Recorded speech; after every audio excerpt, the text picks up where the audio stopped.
घरफोडी करणारी टोळी जेरबंद, 2 गुन्हे उघड.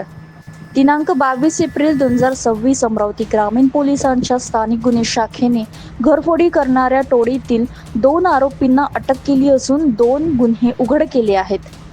सागर रतन पवार राहणार चांदूर रेल्वे आणि रोहन चंदन पवार राहणार तरोडा अशी अटक आरोपींची नावे आहेत. तर त्यांच्या 3 साथीदारांची शोध सुरू आहे.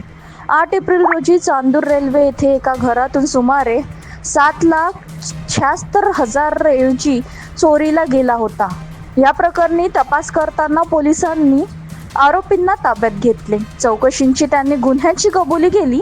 आरोपीकडून 7,50,000 ट्रॅक्टर, 1,20,000 रोख रक्कम आणि मोटरसायकल जप्त करण्यात आली आहे. तसेच नांदगाव खंडेश्वर येथील आणखी एक घरफोडीचे गुन्हा उघड झाला आहे. फरार आरोपींचा शोध सुरू असून पुढील तपास सुरू आहे.